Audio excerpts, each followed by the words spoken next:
ధన్యవాదాలు సార్. ఇప్పుడు మన ప్రియతమ ముఖ్యమంత్రి నారా చంద్రబాబు నాయుడు గారు తమ సందేశాన్ని ఇస్తారు.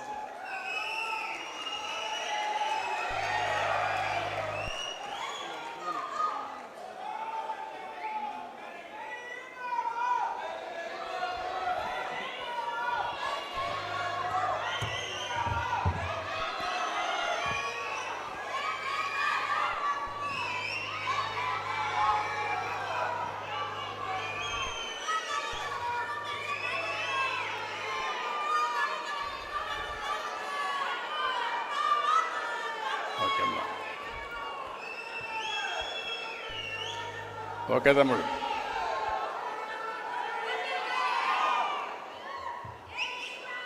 గౌరవనీయులు 13వ భారత ఉపరాష్ట్రపతి పెద్దలు వెంకయ్యనాయుడు గారు, త్రిపుర గవర్నర్ గౌరవనీయులు ఇంద్రసేనారెడ్డి గారు, ఆంధ్రప్రదేశ్ స్పీకర్ గౌరవనీయులు అయ్యన్న పాత్రుడు గారు, నందమూరి రామకృష్ణ గారు, సహచర మంత్రివర్గ సభ్యులు రవీంద్ర గారు, ఫరూక్ గారు, గౌరవ శాసనసభ్యులు వర్ల కుమారరాజా గారు, యార్లగడ్డ వెంకట్రావు గారు, బోడే ప్రసాద్ గారు, నెట్టెం రఘురామ గారు, కామినేని శ్రీనివాస్ గారు, తంగిరాల సోము గారు, అప్పటి నుంచి ఇప్పటి వరకు అదే ఉత్సాహంతో ఉన్న బుచ్చయ్య చౌదరి గారు, మీరు ఉపన్యాసం విన్నారు. ఏమాత్రం కూడా ఫోర్స్ తగ్గలేదు, అప్పుడు అట్లనే ఉండేవాడు. ఆర్టీసీ చైర్మన్ నారాయణరావు గారు, ఆ రోజు నుంచి ఈ రోజు వరకు ఒక ఇంటర్నేషనల్ జర్నలిస్ట్గా ఉండి ఎన్టీ రామారావు గారికి అత్యంత దగ్గరగా ఉన్నట్టు వ్యక్తి, దగ్గరగా చూసిన వ్యక్తి వెంకటనారాయణ గారు. ఈరోజు ఈ పుస్తకాన్ని రాసినటువంటి విక్రమ్ గారు, అదే మాదిరిగా జనార్దన్ గారు, కొలికిపూడి శ్రీనివాసరావు గారు.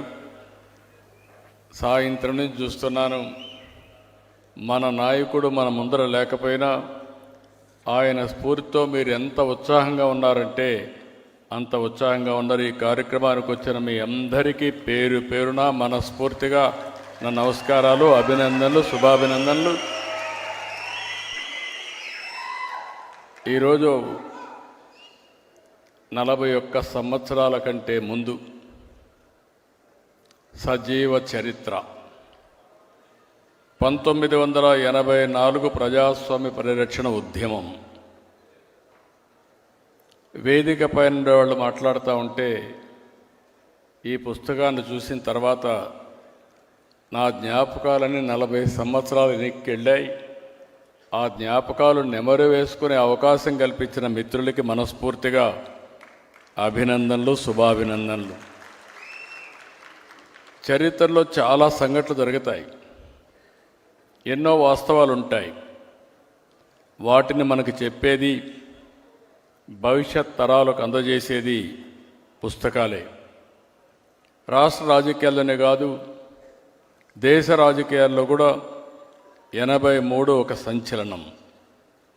ఒక ప్రాంతీయ పార్టీగా పుట్టి ఒక అరుదైన ముద్ర వేసుకున్న వ్యక్తి, చరిత్ర సృష్టించిన వ్యక్తి, యుగ పురుషుడు నందమూరి తారక రామారావు గారని చెప్పి మీకు తెలియజేస్తున్నా. ఈరోజు మనందరం కూడా సజీవ చరిత్ర, అందులో జరిగిన ప్రజాస్వామ్య పరిరక్షణ ఉద్యమం కూడా ఎప్పటికీ సజీవంగా ఉంటుంది. నాడు జరిగింది కేవలం చరిత్ర కాదు, ప్రజాస్వామ్యంలో వర్తమానానికి, భవిష్యత్తుకి ఒక సందేశం. ఇప్పుడే చాలామంది మాట్లాడారు. ఆ రోజులు ఒకసారి జ్ఞాపకం చేసుకుంటే, ఎన్టీ రామారావు గారు పార్టీ పెట్టడమే ఒక ప్రభంజనం అయితే, తర్వాత ఆయన ఎక్కడికి పోతే అక్కడ రాత్రింబగళ్ళు వెయిట్ చేసి మంగళారతులిచ్చి ఆయనకు స్వాగతం పలికారు. రాత్రింబగళ్ళు పడిగాపులు కాసిన పరిస్థితి. తెలుగు పౌరుషం, తెలుగువారి ఆత్మగౌరవ నినాదాలతో ప్రజలందరూ కోరుకున్నట్లే 83లో బ్రహ్మాండమైన మెజారిటీ, ఒక సునామీ సృష్టించారు. 3.5 దశాబ్దాల పాటు పరిపాలించిన కాంగ్రెస్ పార్టీని ఎక్కడికక్కడ పెద్ద ఎత్తున ఓడించారు. ప్రజలందరూ కూడా ఏకపక్షంగా నిలబడ్డారు.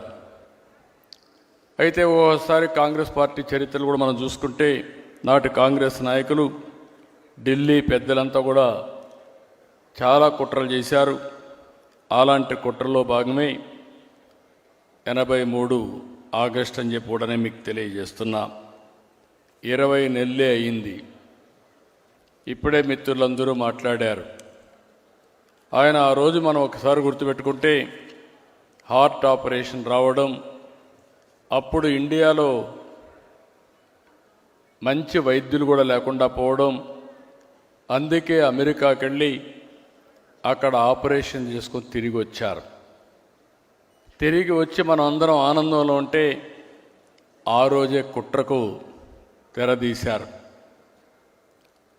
అయితే ఆ రోజు నాకు బాగా జ్ఞాపకం, ఇప్పుడు చాలామంది గుర్తు చేశారు. ఇంద్రసేనారెడ్డి గారు కూడా గుర్తు చేశారు. అదే మరి బుచ్చయ్య చౌదరి గారు కూడా చెప్పారు. అక్కడ వచ్చిన సమాచారం అంతా చూసిన తర్వాత నాకు ఒక అనుమానం వచ్చి, ఏదో కుట్ర జరుగుతూ ఉంది, దీన్ని తిప్పి కొట్టాలంటే ఎమ్మెల్యేలు మెజారిటీ ఉంటే తప్ప సాధ్యం కాదని రాత్రికి రాత్రే మొత్తం 161 మంది ఎమ్మెల్యేలని ఆ రోజు రామకృష్ణ స్టూడియోస్లో ముషిరాబాద్కి చేర్చాం.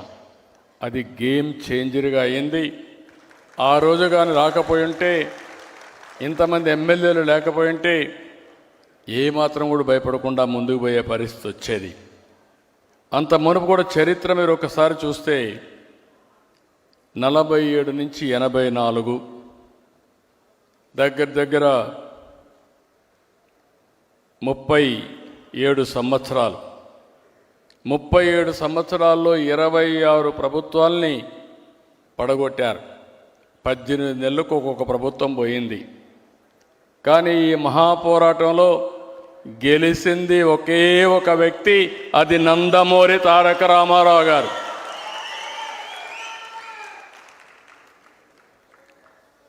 దానికి కారణం 203 సీట్లతో గెలిపించారు.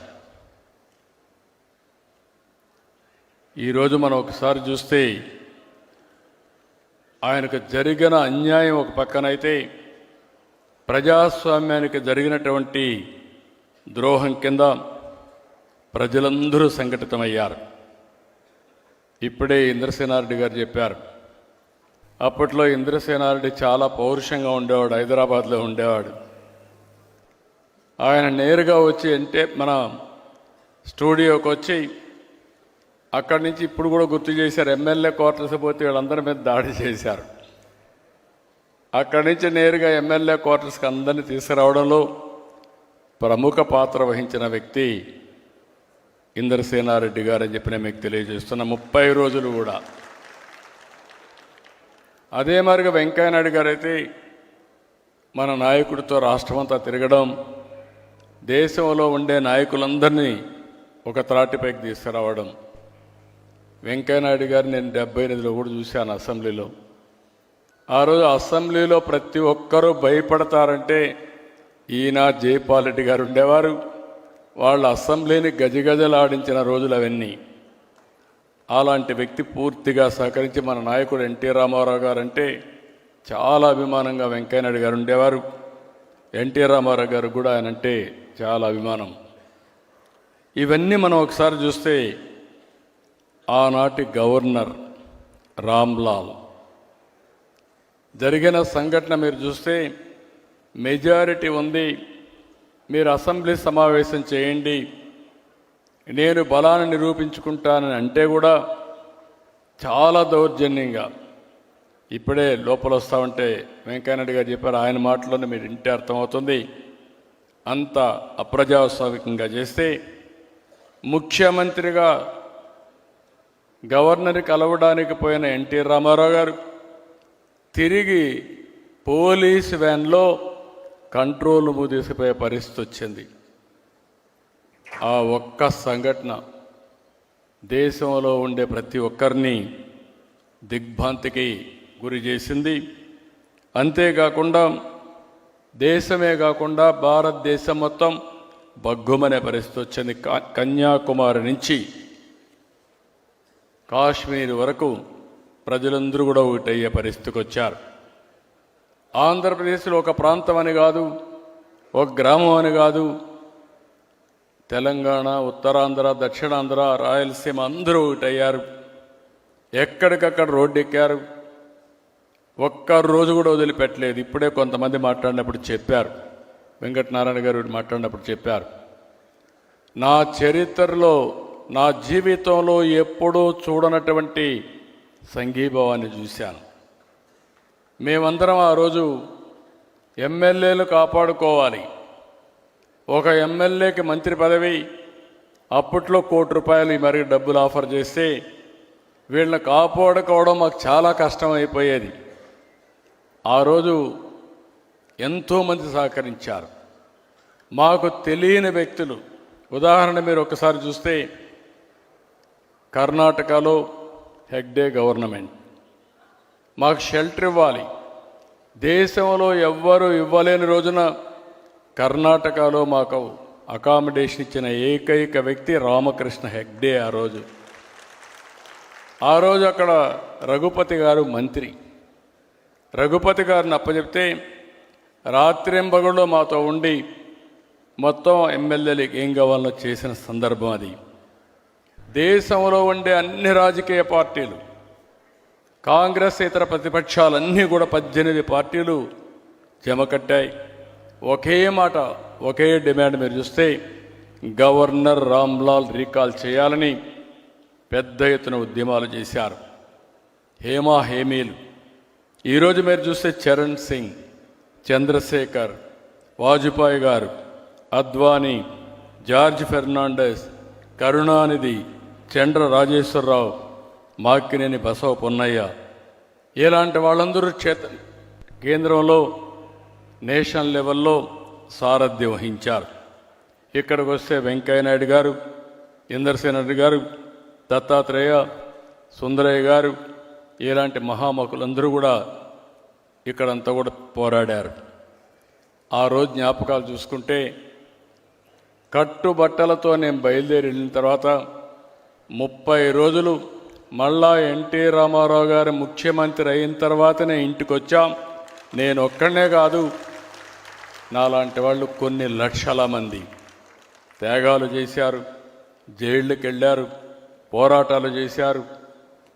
అంతిమంగా ఎమ్మెల్యేలు కూడా మీరు చూస్తే ఒక పట్టుదల, ఎట్టి పరిస్థితుల్లో ప్రజాస్వామ్యం కాపాడాలి, ఎన్టీ రామారావు గారికి న్యాయం జరగాలని పట్టుదలతో పోరాడారు. సాధించామని చెప్పి కూడా నేను మీకు తెలియజేస్తున్నా. ఓసారి బాధ, ఆవేదన కలుగుతుంది. అదే సమయంలో మా అత్తగారికి అయితే క్యాన్సర్ కూడా ఉండేది. ఈయనకు హార్ట్ ఆపరేషన్ అయింది, ఆవిడకి క్యాన్సర్ ఉంది. ఆ తర్వాత ఈయన ముఖ్యమంత్రి అయిన తర్వాత ఆవిడ చనిపోయే పరిస్థితికి వచ్చారు. ఇది కుటుంబంలో ఒకసారి తలుచుకుంటే చాలా బాధ, ఆవేదన. అదే సమయంలో ఎన్టీ రామారావు గారి పట్టుదల చూస్తే తెలుగు జాతి, అందుకే ఎన్టీ రామారావు గారు చిరస్థాయిగా తెలుగు జాతి ఉన్నంత వరకు తెలుగువారి గుండెల్లో ఉండిపోతారు. అది ఆయన పోరాడినటువంటి పోరాట పటిమ. అలాంటిది మనం ఎవ్వరూ మరిచిపోలేం. తప్పకుండా మన ప్రయత్నాలు మనం చేస్తూనే ఉంటాం. ఈ దేశంలో భారతరత్న ఎన్టీ రామారావు గారికి ఇవ్వాలని అనునిత్యం పోరాడుతా వచ్చే వరకు, సాధించే వరకు ఈ పోరాటం ఆగదని మరొకసారి మీ అందరికీ విజ్ఞప్తి చేస్తున్నా. అందుకే తమ్ముళ్ళు ఎన్ని గుర్తుపెట్టుకుంటే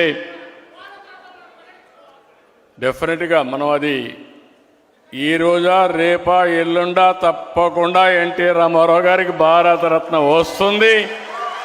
దానికోసం పోరాటం చేస్తాం, సాధిస్తాం. ఈరోజు ఇంకో పక్క మనం చూస్తే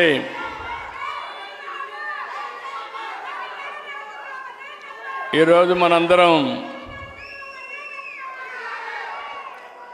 చూసినప్పుడు 41 సంవత్సరాలు పూర్తయింది. ఈరోజు ఈ పుస్తకాన్ని భావితరాలకు అందజేసినటువంటి జనార్దన్ గారిని, అదే మాదిరిగా విక్రమ్ గారిని, ఇక్కడుండే ఆ కమిటీ అందరిని కూడా మనస్ఫూర్తిగా అభినందిస్తున్నా. ఈరోజు మనం ఒక్కసారి చూసినప్పుడు ఇలాంటివి కొన్ని విషయాలు జరిగినప్పుడు మనకు అనిపిస్తుంది ఎన్టీ రామారావు గారు ఒక చరిత్ర, తెలుగుదేశం పార్టీ ఒక చరిత్ర, ఎన్టీఆర్ ఆశయాలు శాశ్వతంగా ఉంటాయి. అదే సమయంలో ఆయన ఇచ్చిన మాట మీరు చూస్తే అనేక సందర్భాల్లో చెప్పిన మాట మనందరి చెవుల్లో ఇంకా వినపడుతూ ఉంటుంది. ప్రజలే దేవుళ్ళు, సమాజమే దేవాలయం, పేదవాళ్లే దేవుళ్ళని చెప్పిన ఏకైక వ్యక్తి నందమూరి తారక రామారావు గారు. ఆయన సంక్షేమ కార్యక్రమాలు ప్రారంభించారు. ఈరోజు దేశమంతా అమలు చేసే పరిస్థితికి వచ్చింది. ఆయన నదుల అనుసంధానానికి శ్రీకారం చుట్టారు.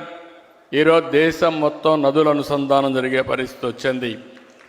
ఆయన ఆ రోజు ఆడబిడ్డలకు ఆస్తిలో హక్కు ఇచ్చారు. ఈరోజు స్త్రీ శక్తి ద్వారా మా ఆడబిడ్డలకి ఉచిత ప్రయాణ సౌకర్యం కూడా మనం కల్పించుకున్నాం.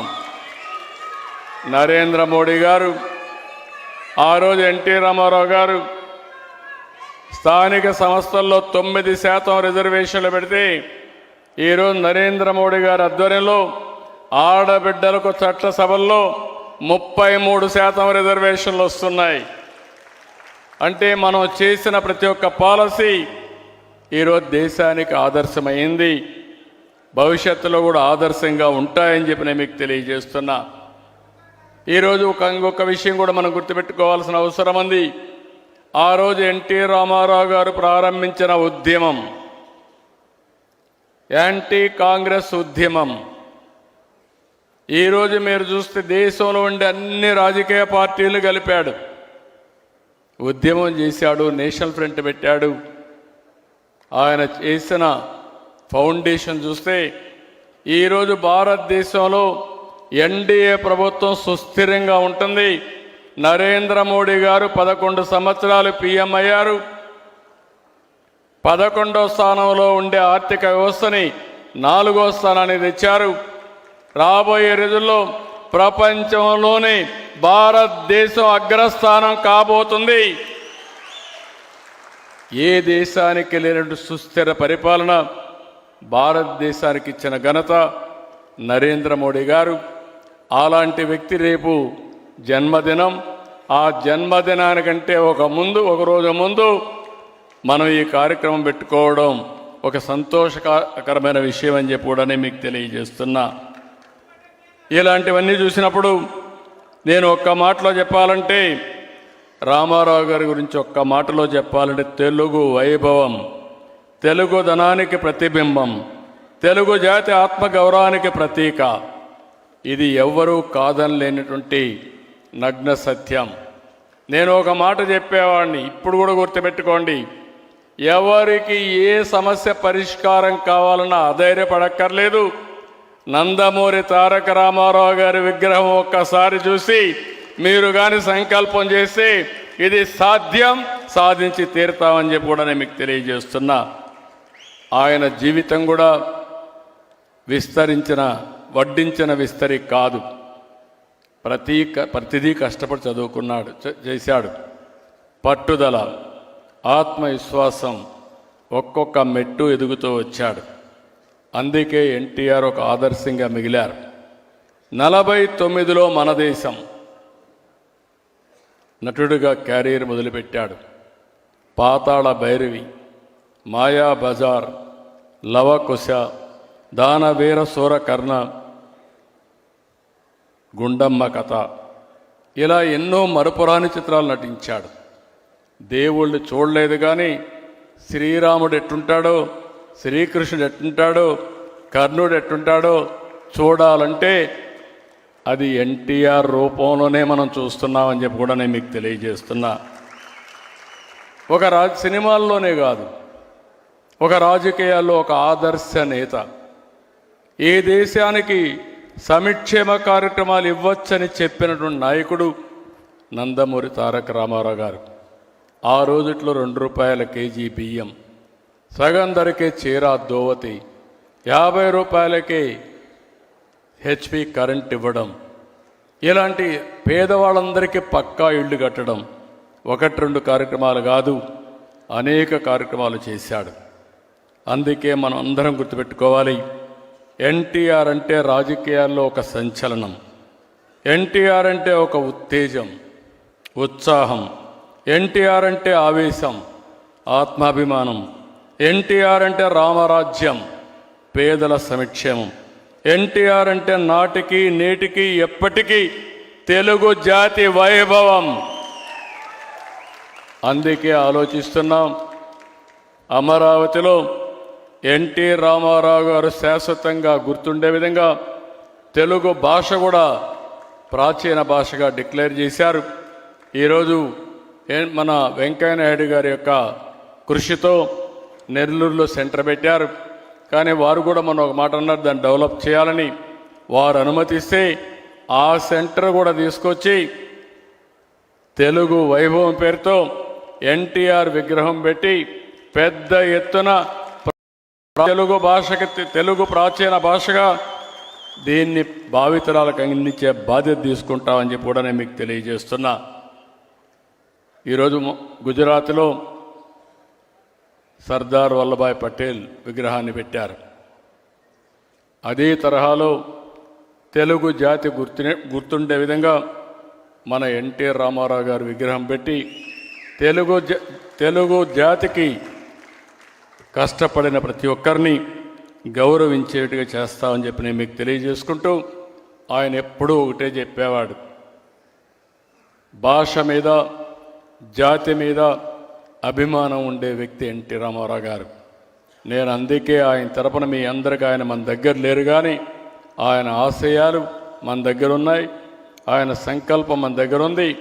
ప్రపంచంలోనే తెలుగు జాతిని నెంబర్ 1 చేసే బాధ్యత తెలుగుదేశం పార్టీ తీసుకుంటుందని చెప్పి మీ అందరికీ విజ్ఞప్తి చేస్తూ,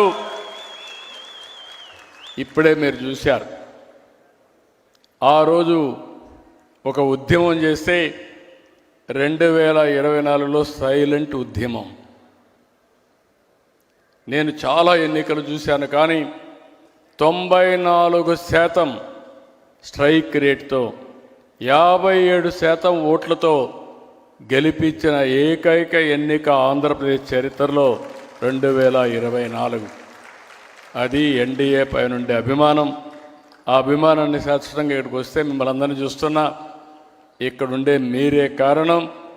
మీరందరూ సమిష్టిగా పనిచేసి అఖండ విజయాన్ని సాధించిన మిమ్మల్ని అందరినీ మరొక్కసారి మనస్ఫూర్తిగా అభినందిస్తూ, ఈరోజు మన నాయకుడిని మనం గుర్తుపెట్టుకుని మళ్ళీ భావితరాలకు అందించే విధంగా ఆయన చరిత్రని ముందుకు తీసుకుపోవాలని చెప్పి మిమ్మల్ని అందరినీ కోరుకుంటూ, ఈరోజు ఈ కార్యక్రమానికి ఇచ్చేసిన మిమ్మల్ని అందరినీ పేరు పేరున అభినందిస్తూ, ఈరోజు చాలామంది నాయకులు వచ్చారు, వాళ్ళందరికీ మనస్ఫూర్తిగా అభినందనలు. ఇంకో పక్క ప్రత్యేకంగా వెంకయ్య నాయుడు గారికి, ఇంకో పక్క వెంకటనారాయణ గారికి, ఇంకో పక్క త్రిపుర నుంచి ఆల్ ది వే ఇక్కడికి వచ్చిన ఇంద్రసేనారెడ్డి గారిని మీ అందరి తరపున అభినందిస్తూ ధన్యవాదాలు తెలియజేసుకుంటూ సెలవు తీసుకుంటున్నా. జై హింద్.